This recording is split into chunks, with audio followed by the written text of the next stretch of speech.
welcome to another edition of Artist of the Month with Heartland Song Network. My name is Eboni Fondren, and the artist for May, we're so excited to have the great Marcus Lewis. He is a trombonist and educator, performer, songwriter, composer, all of those things. So we're just happy to have you on board. Yay. Hey. Thank you for having me. So I'm gonna jump right in and just say, kind of tell everybody where you're from, and how'd you get to Kansas City? 'Cause I know you're not originally from here. I'm originally from Georgia, and I grew up in a little small country town called Waynesboro, Georgia, and like so small, like two traffic lights basically in the whole town. Yeah, Wow. yeah, really small. Grew up in Georgia. I kind of moved around. I got my master's from University of Nebraska, so that was my first introduction to the Midwest. So I moved away, went to New York for a little bit, and then kind of moved back to Georgia. And then my wife, Andrea, who kind of got this opportunity because we were kind of looking to move somewhere, and she got an opportunity out here for a job. So we kind of moved out. And I knew some people that were already here. Like I knew Phil Eagle, and I knew Herman, Peter Schlam, people like that. So yeah, it was kind of like my introduction to KC. And at the time I was touring with Janelle. So it was kind of like, as long as, I had an airport, like I could, get to where we needed to go. So I'm gonna pause and rewind for everybody. He said, yes, touring was Janelle, as in Janelle Monáe. Okay, go ahead. Yeah, so I kind of glossed over. We're gonna touch on that. Yeah, you tried to gloss over that. But I was just trying to like get to why I came to Kansas City. It was like no, huge reason, but it was just like opportunity presented itself for her, and so I was cool with it. And there was a music scene here. I knew that the history of Kansas City, is great when it comes to jazz. So I was like, yeah, this will be cool. And we came and visited, and I saw a few gigs with people, and I was like, okay, like people out here can play, like let's do it. So growing up, was jazz like always a thing for you? How were you introduced into that? What led you to the trombone and stuff like that? Yeah, so my story is a little bit different in the fact that I didn't even know about jazz or anything, because I came from a small town. Like, we listened to the radio. I played in bands, and church on Sunday. That was like my music experience. And so how I got into trombone was that we would always have these parades in my hometown, like Thanksgiving or whatever, homecoming, and I would always watch it, and the trombones were always in the front of the band. And I just like, I thought, man, I was like, man, that looks cool. They're like in the front of the band. Like, it wasn't like any super deep reason why. Yeah. You just wanted to be up front and center. Yeah, I love it. Little did I know that's a terrible instrument for that. Any other kind. So, I wanted to play that. So in sixth grade, I started playing the trombone, and I really gravitated towards it, and played it throughout band. And that was my whole experience until my junior year. I made all-state band. So this is how small my school was. I was the first person to ever make all-state band for my high school. Wow. And so there was this trombone player there named Wendell Higgs and Drew Daly. And Drew and I still keep in touch quite a bit, but they were playing, and like I was like, man, what are they doing? Like, hey man, what are you doing? I'm over here playing like concert band music in my scales. And he's like, oh man, I'm improvising, and I'm like, what's that? He's like, yeah, look it up as you go along. And so he's like, oh, check out this scale, like, and he played the blues scale. And so I started messing around with it, and I was like, oh, this is so cool. So from that moment on, I was just improvising. Like, I was like, we were in a marching band in the stands. Like, I would get in trouble because I'm just like soloing, playing my little blues scale. Right. I love it. I auditioned for my band director was like, "Oh, you're interested in this?" He's like, "I had no idea." He's like, "Here's some trombone players to check out." And then he told me about some jazz trombone, because our jazz band was like a more like a glorified pep band. Like we Mm-hmm. weren't really, Bum, bum, bum, yeah, ba-da-ba. exactly. We weren't swinging. We was playing stuff like California Dreaming and like all those tunes. Um, so then I was hooked on jazz. So then I auditioned for this thing called Governor's Honors Program, where I was nominated in jazz by my teacher. And so I wish they had this in Missouri, but I think it's like 30 states have what's called governor schools, and it's Mm-hmm. funded by the government, the governor's office. And essentially, one teacher from each school and nominates one kid in the Mm-hmm. subject that they teach, and then you compete against all the kids in the state for the spots.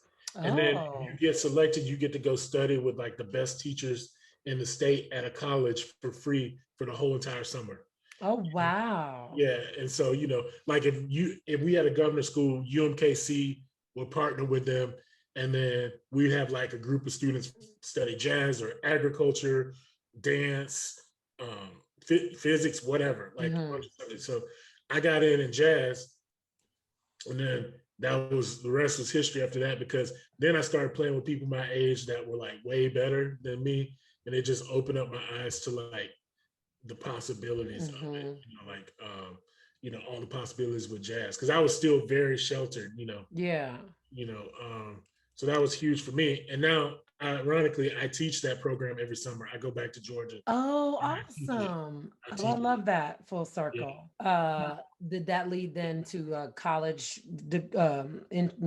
scholarship or interest in then pursuing that in college, like once that happened for you? Yeah. So then I went to Valdosta State, which was historically a women's college. Mm-hmm. As time passed on, it became, co-ed, um, and it had a really good jazz program. So I got into the jazz program, but I also was getting my music ed degree at the same time. So I was doing education and performance. So I studied there, graduated, got a full ride to the University of Nebraska, Omaha, and got my master's there. In Um, just performance? and just performance. I was supposed to they were going to start a jazz degree there, and I was supposed to be like the first master's recipient of it. Mm-hmm. And some of the hoops and paper, I don't know what happened, but it ended up not happening. I, Mm. and even though I was studying jazz, my master's degree is actually in trombone, like classical performance. Oh, wow. Okay. I had to play like the Schuleck Sonata and the David Concerto and all that stuff. I had to play all that stuff. So uh, Yeah. a lot of people don't know that about me, but yeah, my degree is actually just in trombone. Wow. Okay. Yep. So you graduated, and Hmm. then what? So I graduated, and then I wanted to move to New York, but I wanted Mhm. to save up some money first, because New York is so expensive. Mhm. So I went on the cruise ships. I did two contracts on that, and Okay. turn this down. Sorry, I did two contracts on the cruise ship, and that was a good experience, because that's where I started to get into arranging. I got on the cruise ship, and we had some good musicians, but a lot of the charts were really bad, like Mhm. really Mhm. cheesy. I mean, like, and I was like, man, I was like, I don't know what I'm doing, but I think I could do something better than this. So like, I just started kind of like trial and error, like writing stuff for the band. And they were like, "Oh, Marcus, this is killing." I'm like, "All right, well, I'm just gonna keep going."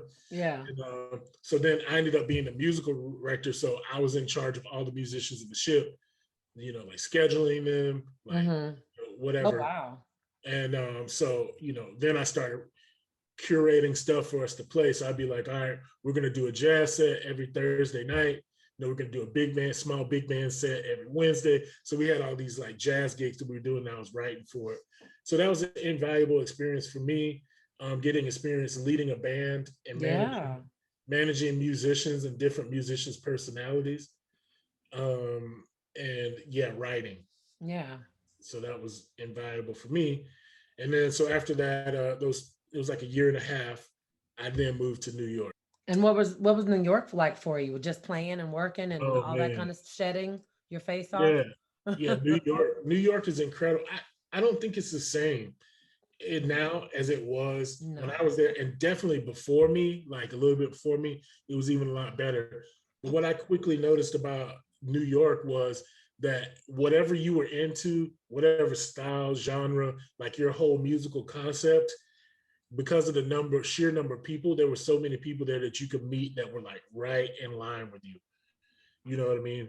And like that was really cool to see. Like, oh, this person likes all the same stuff I do. Like they think about music the way I do. In a smaller town, that's harder to find. Right. So for me, that was like, one of the most valuable things being there. Conceptually, people play sessions all the time, like Yeah. all the time, just sessions at somebody's apartment, wherever, like in the park, wherever. Yeah. So that was cool. I ended up having to get a job because a lot of places it's hard to get an apartment if you don't Mm. have like a job. So I got a job working at a music store selling instruments, like commission sales. Mm-hmm. But with New York, it was hard to save money, and Yeah. I felt like I had made the connections that needed to make there, and so I was just like, man, I can just come back and visit a few times a year. Like I don't need Mm-hmm. to be here like dumping all this money in rent, food, like all this stuff, just to say I live in New York. Yeah. And so I left and then moved back to Atlanta. I ended up, starting to work, starting to get gigs. I started playing, in Atlanta, there's a huge gospel scene, there's Mm-hmm. a huge hip hop scene. So there's a lot of like horn section work. So I started playing with these two cats, Dwayne Duggar and James King, which they're a trumpet and saxophone player. And they're the dudes that play with Bruno Mars now. Oh, wow. Yeah. Okay. Um, but I can remember us literally playing for free beer, $30. We played at a place called the Star Bar every Wednesday night for like $30. Yeah. And some We food or some drinks. yeah, we were just everywhere. We were doing all the sessions. There's probably like sessions I haven't even gotten paid for Mm. that we did. You know what I mean? Just kind of learning the business of it too, where you know how this business is. People, Mm-hmm. there's great people, but some people will try to get over on you. So Mm-hmm. just learning the business side of that, and that was really really valuable. And then those guys were touring with Angie Stone at the Mm-hmm. time because she only had two horns. So we had worked our name up, but they only had two horns. So I missed that gig. Mm. Then right after that, I got the Janelle gig. Mm-hmm. Um, and then like 6 months after that, they got the Bruno Mars gig. So it was kind of funny. How long were you on tour with her? With Janelle, Mm-hmm. 8.5 years. 8.5. Yep. Wow. I didn't know it was that long. I started in 2010, and my last gig with her was in May of 2018. Okay. Did you always teach throughout that, or was that like just that and then sort of the next phase came doing your own projects and Yeah. stuff like So that? so time to time I would have like trombone students, but it was really hard for me to keep a studio because I was on the road so much, Mm-hmm. and with all the technology now, it's great, but I sometimes you don't know if you have a reliable internet connection. We could be in Europe, Yeah. time difference, trying to schedule. So, I didn't really do much of the lesson stuff or teaching. And teaching kind of came out of just stuff I was experiencing Mm-hmm. that I saw some holes in the education Okay. system, in particular when it comes to jazz music. Mm-hmm. And I wanted to be a resource for teachers, Mm. and that's Okay. how the teaching came out of that. Because so when I started being in town more and doing like master classes for schools, they'd be like, "Oh, you can work with my friend's school," and so then people would start to get me to adjudicate bands for their jazz festivals or whatever. And I'd be saying the same things in the tape comments. You listen to the band, blah blah blah, the swing, like making the changes, like all this stuff, feel, time, feel, all these things. And I was thinking to myself, I'm like, these teachers, they get their degree in music. They got to know about marching band. They know about concert band, wind ensemble, repertoire, jazz. And it's like, you can't be like an expert in everything. So Right. it's like, I was like, well, I'm just going to be, basically an asset, and Like try the to, technique guy, yeah, uh-huh. yeah, just like, okay, I know you don't know, you know a little bit about jazz, Mm-hmm. but I just want to be supplemental to what you're doing. I don't want to get in the way of what you're doing, just want to help. And so that's kind of how I started doing that and doing that more and more. And then I was like, well, why don't I just start something? And that's how I did Future Jazz. I Right. was like, we can have a camp and we can have a summer camp to help kids out. And then I was like, we should do this all year round. And so that's how I had the idea for Future Jazz to, get these kids from different schools, different backgrounds to get together, work together, have a creative outlet outside of school. Because So yeah, tell us how that works. um, so what we do is each semester have these COVID locations where different kids can get and study with not teachers but people who are like actively performing. in the scene, yeah. Um, Mm-hmm. so you can get some of that type of knowledge. Yeah. Do that's different, say, because like the programs aren't different, so like they're different. Like so in Blue Valley, it's like kids have instruments, right? They can afford music lessons, all these things, because it's like what people don't talk about disparity in music and education is not that like kids from Olathe are better or more talented, you know, is that they have the resources, you It's know, resources, they have absolutely. resources, their parents can afford private lessons, but you go down to where I was trying to do the Climber Center, basically that program would be totally free. We would get instruments donated, and then I would get Mike at BAC to fix them up, and then we would give the kids an instrument. They would come learn music. Then if they can maintain, it would work along with their school. If they maintain like a B average or higher, they get to stay in the program. And then when you graduate, you can keep the instrument. We don't want it Wow. back. So it'd be like a program of like education and music kind of coinciding with each other, self-expression. So all of these things, depending on where it's at and what the community needs, is how I kind of tailor the program. Okay. So let's switch over to Marcus the artist, the writer, the arranger. Tell us kind of how do you create? Like, what's your process? So, my process might surprise a lot of people. It's actually basically everything I write, it comes from a place of like improvisation. So Mm-hmm. it's like I don't like sit down and go, okay, I'm gonna write this thing in G minor or what. It's like I think music resonates more with people when it comes from a place of just honesty. So Mm-hmm. that's always, I'm trying to be honest. And I think a lot of times people may go like, because something may be complex or crazy, they're like, oh, it's very academic. But it's actually what I'm hearing. So Yeah, like yeah, it's kind of yeah. like, so I can practice writing or I can practice to get my ear better. So I'm hearing certain things. And that's kind of my process. I might, sit at, the keyboard or piano and just kind of like, just see where I go. Or if I like something, um, then I may keep that little bit of it. Mm-hmm. Are Or, you always like when you do that? Is like record always on? right. Yeah, I do that in my phone too. Like sometimes I'll be driving or like I'll kind of show you to see what this. I'll be driving and then I'll like, you know, I'll have like all these like, well, you can't really see it, but Okay, see it. voice memos of me just like singing. Uh-huh. Okay. You know what I mean? And Yeah. like I'll just come back to them periodically and be like, oh, like, what's this? And then it's like a thing that, I've done that before. I have done that before. Yeah. so yeah, it's always like that. Or if I play something that I like, I'll immediately start writing from that point. Okay. And so Okay. I usually write the music down last. Oh, okay. What do So you I think what like people will think that like I write the music out, like, but I don't. I actually write the song, like the melody or yeah, what? melody and the chords and all that. Okay, okay. And then, so I'll write it like in Logic or something like that, or like, a program. And I'll kind of like put the drums in there to get kind of like the feel I'm thinking of and the chords and the bass line and all this stuff. And then once I have that and it sounds like attuned to me, then I'll write the music out so people can play it. You Like know you what I mean? start building around it. Yeah, but it's like and then with the big band, of course, I'm writing that as I go along because it's so much. Mm-hmm. But just for like my small group stuff, it's always improvisation. What am I hearing?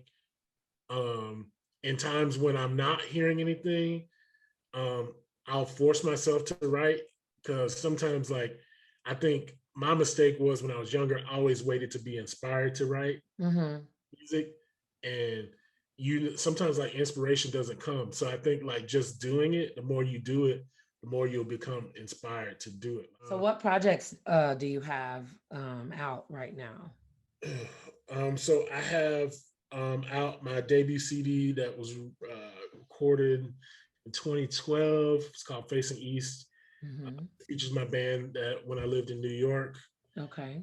Uh, I have with my big band. I have Brass and Bougie record, and then I have a few singles, Black in America from that, and I've got enough stuff written now, so I plan on doing another big band album, and then The also Brass and Bougie album. yeah, small Mm-hmm. group. Then I've got also like music that's written for the big band that's not Brass and Bougie that needs to be recorded too. It's like it's my tunes, but in a big band format. Gotcha. So it's like a lot of music. Did the pandemic have a lot to do with that? Did you write Yeah. a lot during the pandemic? What was your Oh, during the pandemic, I didn't really write for myself. I wrote for other people. Okay. So like I'm working on this commission right now Mm-hmm. that is due, and it's a collaboration with Glenn North. Mm-hmm. I'm writing. It's like this classical chamber ensemble, but it's jazz influenced. Oh It's wow. flute, clarinet, French horn, violin, viola, cello, and percussion. And it's gonna be music, and then Glenn's gonna Do do poetry. poetry over it. So I think that'll be really cool. That sounds great. You like and do you enjoy collaborations? Yeah, yeah.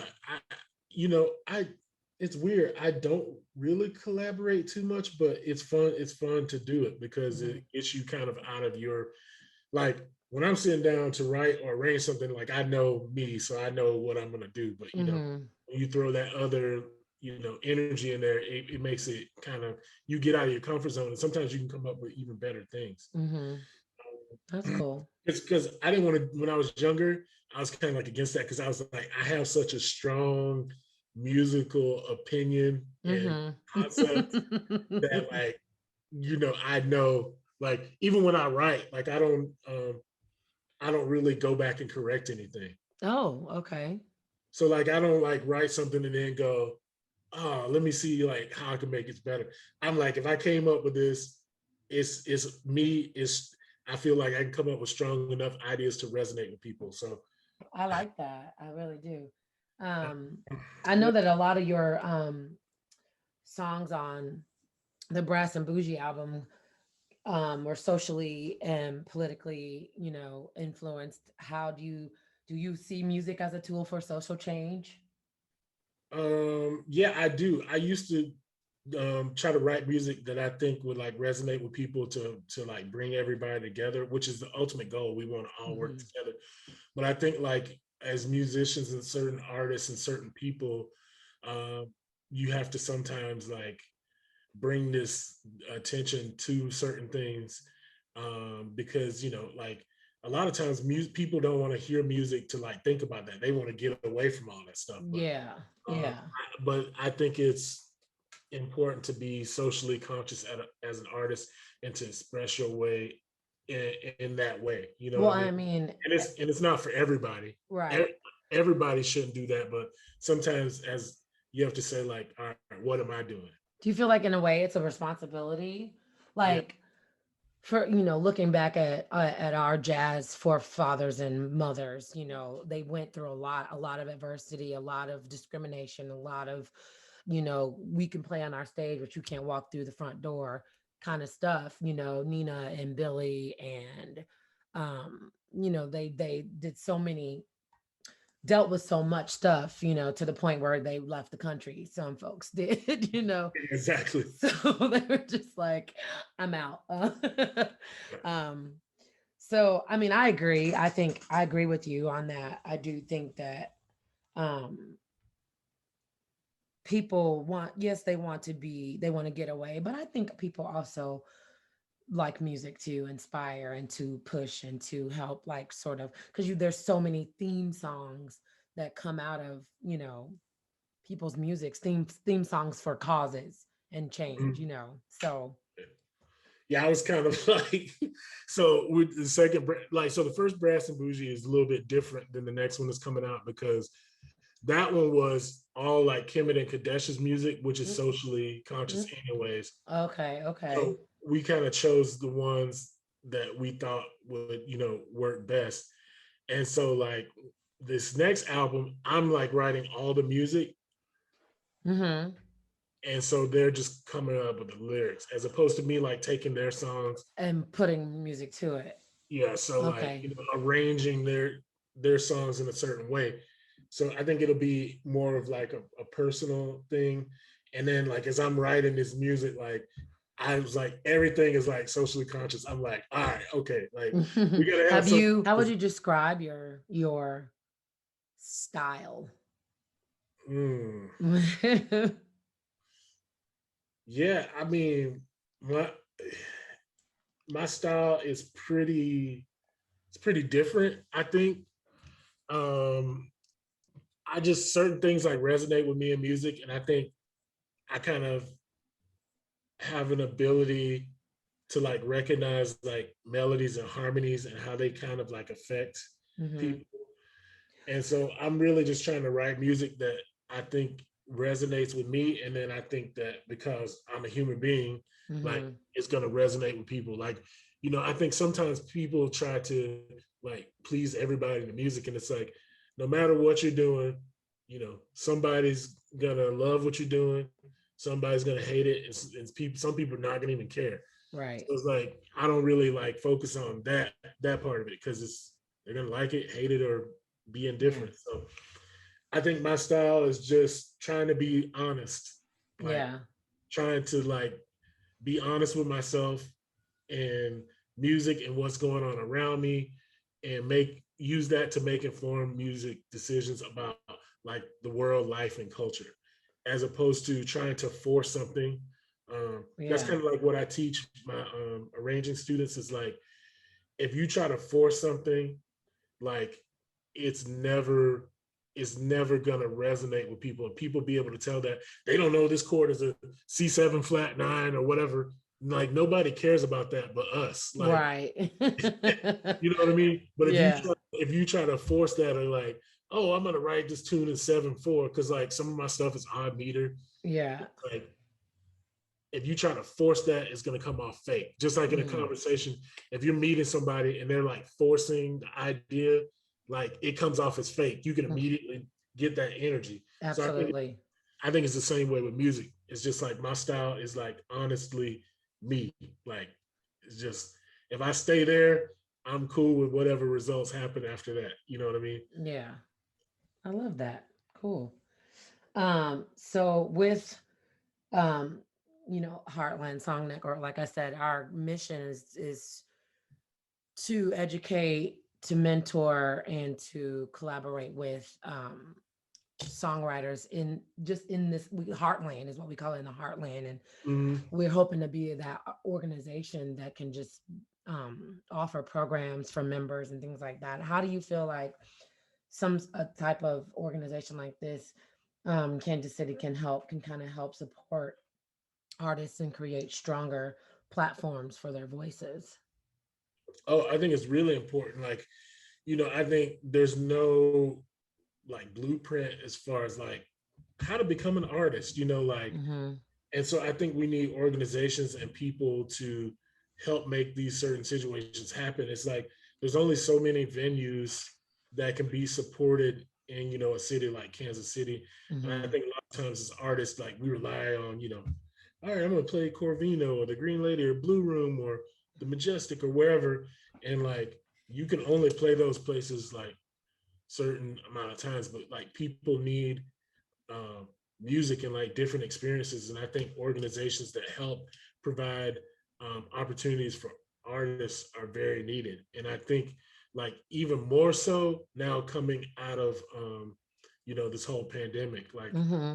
I think we're in a position as artists to really make a shift in like the culture of music and like live entertainment. Like we can't go back to the same way it was before. Mm-hmm.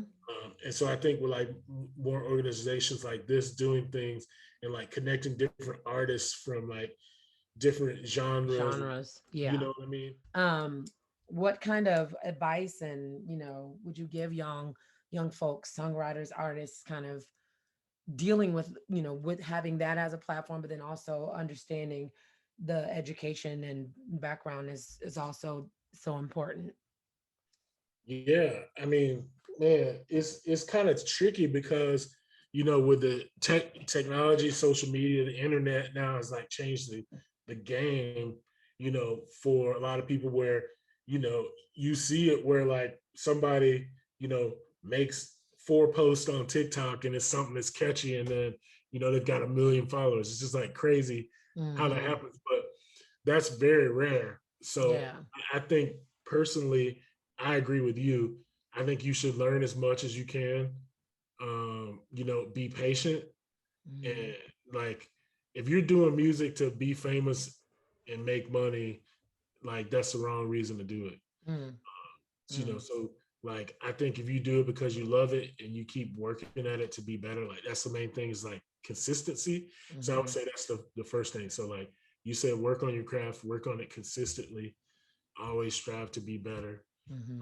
And for a younger person, what I would do is I would, if I was young, like say I was 16, I'm learning about jazz, I would like document the process of me learning about jazz. Mm. Put people on social media, instead of being like, I'm 16 and I know about jazz, be like, hey guys, these are some of the issues I'm running into. This is what I'm doing to work on it. Like building a network around that. Like Like, asking questions, finding mentors, things like that. yeah, exactly. I think the hunger to just learn Mm, was so strong for me that I'm like, I'm going to every jam session. I'm going to every show of anybody that I look up to because I want to learn. I want to see what they do. yeah, that's exactly, and that was gonna be my next thing is like, yeah, just building a community around, going out, meeting people. As you get busier and start to work more, you don't have the opportunities to do that stuff. So I would use the opportunities while you have the time, practice, build those connections, be consistent, start building your brand on social media that way, in a way that's not like, oh, look at me and look what I'm doing, Hmm. just like building a community around what you're doing. Um, I and love that. then Yeah. and then I would say, you know, be authentic to yourself. Don't try to be on the next wave or sound like everybody else will do with everything. Because Hmm. what most people don't think about with jazz, we always talk about the tradition. There's this argument of tradition, but all the people that we actually love and respect in the music, they don't sound like anyone else. Hmm. They got their own voice and their own thing. Miles Davis, Train, Ella, Billy, like Louis They Armstrong, set that foundation. Charlie Parker. Yeah. So it's like if you want to sound like Charlie Parker, that's cool, but like you're not gonna put yourself in a position to be remembered. Like, Right. and then I would just say last thing is like trust in the process. Okay. I think so many times, like if you do music because you love it, you'll be able to, and if you work at it all the Hmm. time, you'll be able to sustain yourself. But what I think a lot of people kind of like get on the wrong path is because they're doing it to reach some sort of thing instead of just being the best musician you could be. Like, Yeah. it's like a lot of people be like, the first thing they'll ask me is, how'd you get the Janelle gig? Like, what did you do? Like, who did you talk to? Who did you meet? Like, no, I mean, Yeah. like, I never said that, oh, I want to play a gig for a pop star, Yeah. that was, Just I wanted to play jazz and like learn as much about music as I could. And so the circles that I ran in and the musical skills that I developed helped me to be in the right time when that opportunity came along. you were ready. You were ready. So a lot of times people will get opportunities, but they're not ready when they present themselves. Yeah. And so, for me, that just happened to be a time where, one of the good things in my career that happened to me. But like, you know, I wasn't ever set out to do that. It was Right. great to do it, but I was just trusting the process. Process. I love that. You never know. You just have to keep growing, keep learning. If you would have said to me when I was, like 22, oh, you're gonna write big band music with two rappers, Yeah. yeah, Yeah. way, Yeah. So I don't worry about like trying to be like, oh, like, revolutionary and doing these things. It's just like I'm just trying to learn as much as I can, grow as much as I can, And and trusting what comes yeah, out. and trusting what comes out. Yeah. Because and then the hardest thing for me was there was a period where you get where you want people to like what you're doing. Mm-hmm. So I would waste time worrying about what somebody thought about what I was doing, as opposed to um, just like being me and doing what I liked, and then living with the consequences. You'll hear athletes say all the time, like, we play our best and we leave it all on the floor, right? Mm-hmm. But Yeah. as musicians, we're always like critiquing, like Yeah. wondering what, oh my God, you're singing, don't let another singer walk in there and you know Yeah. they're a singer. You know what I mean? You start thinking about that. So for me, it was like not being real with yourself, but not worrying about what other people think about what you do. Just do you. I mean, and it's hard to when you've got people constantly comparing you, Uh-huh. to other things. I went through that, too. But uh ultimately you learn to trust yourself and know what you bring to the table and what you know. So trusting Uh-huh. the process. I like that. Where can people find you, follow you, buy music, do all of those things? Yeah, so you can find me on all social media at Jazz Bonus. That's JAZZBONIST, like all the social media stuff. And then my website is marcuslewis.net. And that's, you can find my music there, sheet music, merchandise, uh, tour schedule. Well, when that comes back, uh, Yeah. Yeah. bios. You can find out everything about me there at my website. And then, of course, all the music is on all the streaming platforms like iTunes, Spotify, and all that stuff. It's all there, so you can And find what out can they about. find out about future jazz? But futurejazzkc.org. Okay. So if you want to find out about that or donate or anything, it's all there. Is it an all nonprofit Yeah. organization? All everything is funded through donations, correct? Yep. Well, thank you, Marcus. This has been great conversation and learned a lot about you. Yeah. Um, I appreciate your time. That's been Marcus Lewis, ladies and gentlemen. Thank you. We hope you enjoyed this interview, and we'll see you next month with the next artist.